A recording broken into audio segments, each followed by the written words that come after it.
I bet you know what the channel is.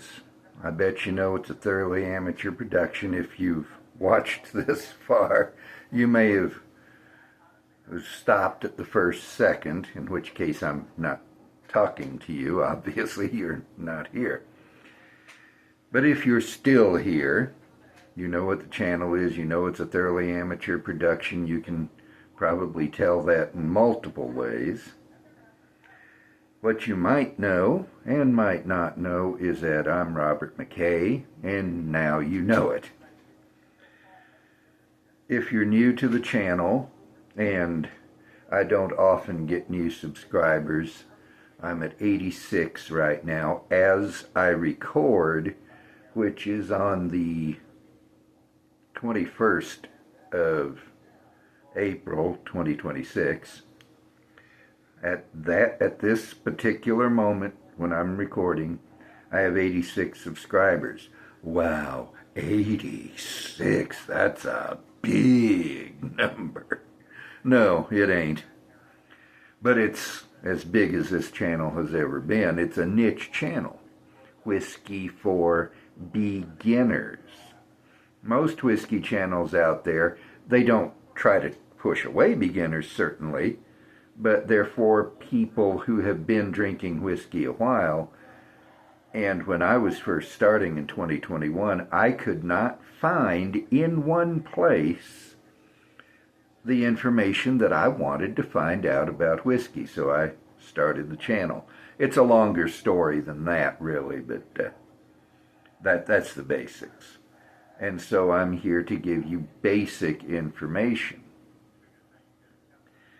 Now, here in April of 2026, over the past 2, 3, 4 months maybe, I have come across people with a concern that I want to address, and I'm going to put this video in my Sippin and Talkin playlist, so I'd better get something to sip on. Glencairn. By the way, it is not 3 syllables, it's 2. It is not Glencairn, it's Glencairn. And people who can talk about a cairn on the top of a mountain somehow can't say Glencairn. Americans are getting enormously lazy with the language. Pretty soon we'll be talking just as badly as the Brits do.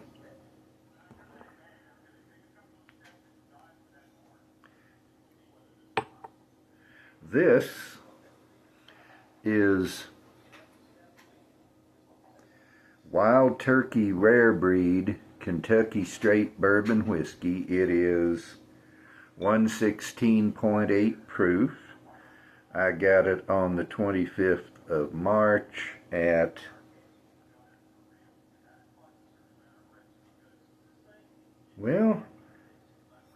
I write on the back of my bottles, but I can't read what that liquor store is. But I forgot to get a receipt. I forgot to note the price. That whoever it is doesn't have a website. Where have I gotten? Oh, I know. This was Bird Discount Liquors down on Gibson. And I didn't note the price and didn't get a receipt. It was approximately 61 bucks. I haven't looked up the total wine price, and I won't be back to that liquor store. It's real convenient to the VA hospital, but their bourbon selection is absolutely pitiful. If you want beer or wine, they got plenty of it. If you want bourbon, forget it. But this is part of what I want to talk about. Over, as I say, the past few months, I've come across 2 or 3 people who have been concerned about additives in whiskey. Actually, the first time I ran into that was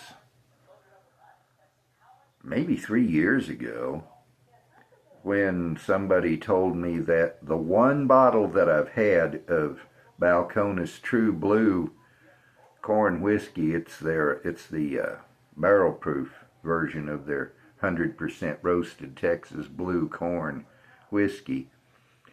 You know, I was excited about how dark it was, and somebody said, well, they've added color. And then recently I've run into people who are also concerned about added color, added flavor. And it is permissible in some American whiskey to do that. As far as I'm aware, it's permissible to do it in any Scotch whiskey or any Canadian whiskey, but I could be wrong. I am not by any means an expert on their rules. I'm not even really an expert on American rules. But those rules were some of the things that I wanted to learn and couldn't find all in one place when I was starting. Really good nose on this. But I'm not here to review the whiskey. I might give you some notes later, but I want to talk about this particular matter. Is there, okay, the light was, or the refraction was making a protuberance in the glass look like something was on the glass. Thoroughly amateur, folks. That's who and what I am. Is there anything added to this whiskey? Well, I'll get to that later. There is water. All rare breed is 116.8 proof. Now, it says that it's barrel proof. Right there, if you can read it. It is not barrel proof. It is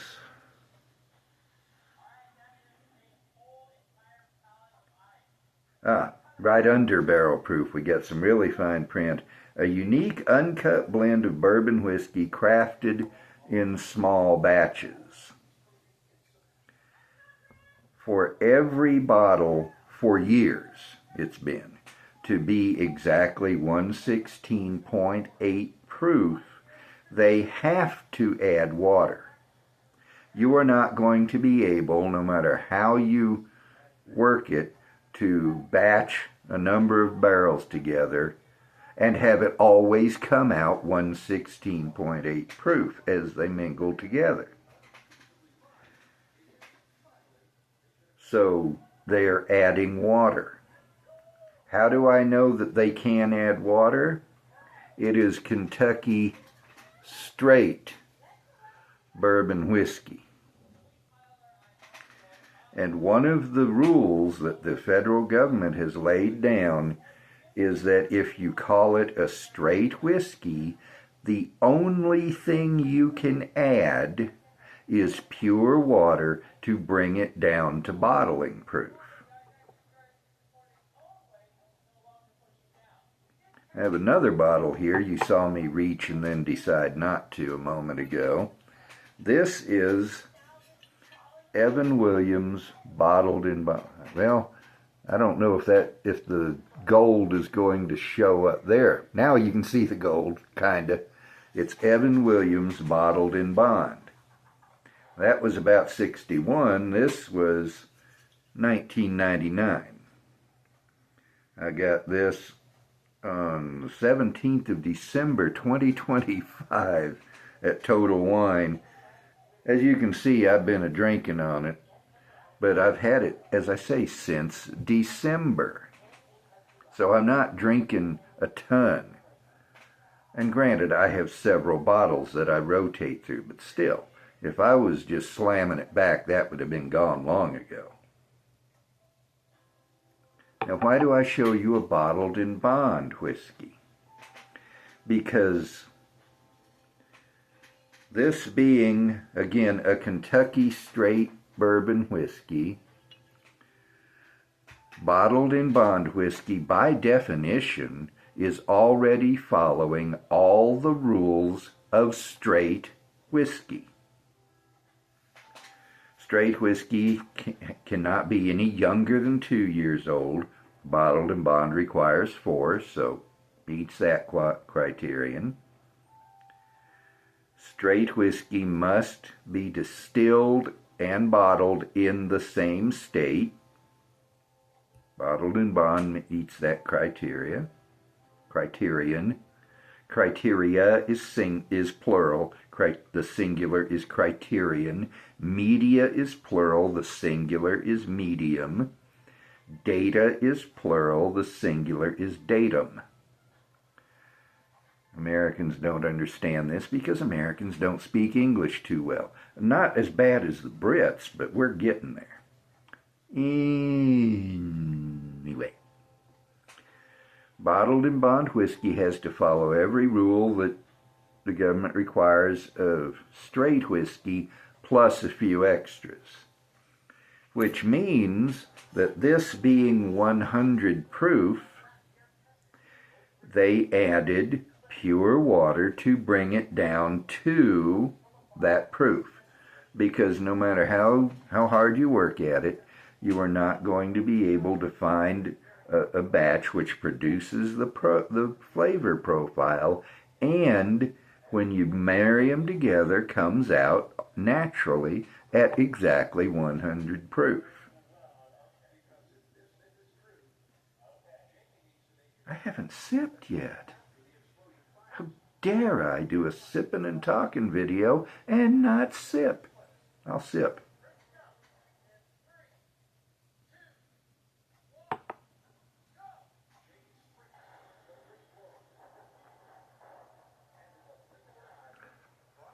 Good stuff, Maynard.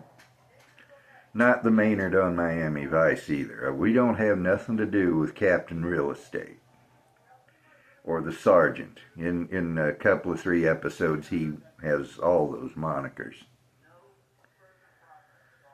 So, are you concerned about artificial flavor or artificial color in your whiskey? Well, since I don't have expertise on the rules for Canada or Scotland or Ireland or any other country, I can't guarantee you that there's a way to get unadulterated whiskey from there. But when it comes to American whiskey, whether it's bourbon, rye whiskey, barley whiskey, wheat whiskey, corn whiskey, whatever, any American whiskey, if you want to guarantee that the only additive is pure water, look for straight whiskey or bottled in bond whiskey, or bonded. Bonded and bottled in bond are the same thing. Most labels will say bottled in bond. Some might say bonded. There's old granddad bonded.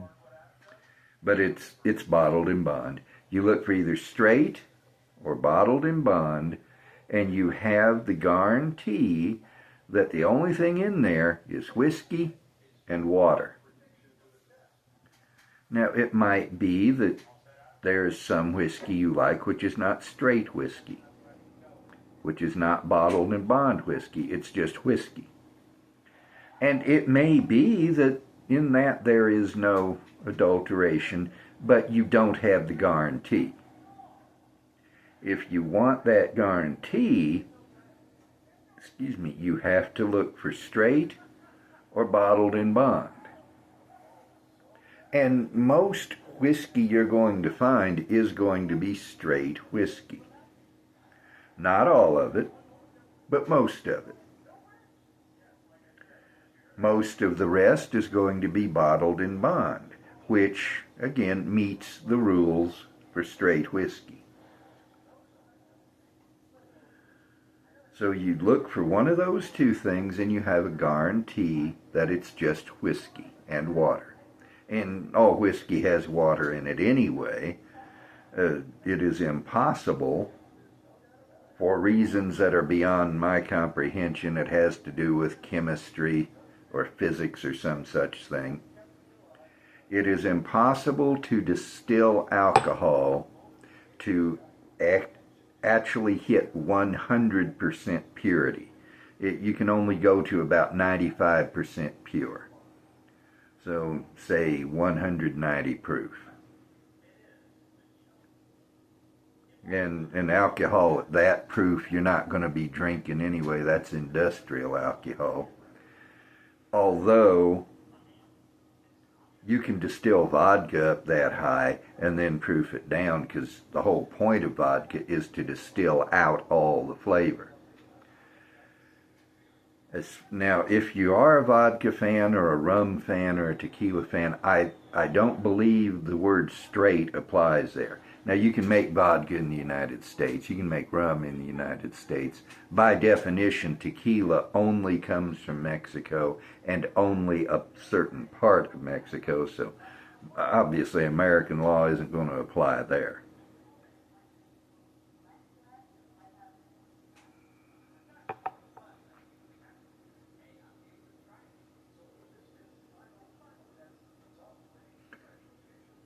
If you like brandy, I don't know if the straight and bottled in bond applies there either. These are all things that I know apply to whiskey. I'm a whiskey guy. I'm a bourbon guy for that matter. The Bottled in Bond Act of 1897 grew out of the bourbon industry, particularly. The straight designation, I don't know. Am I saying I don't know a lot? That's because I don't know a lot. But to recap, if you want pure whiskey, look for straight, look for bottled in bond. If you like something that's not straight or bottled in bond, that's fine. But the only guarantee you're ever going to have is that the only things in that bottle are alcohol or whiskey and water are those two designations. Okay, we'll put the wild turkey away. Oh wait, I'm weird? You just figuring that out?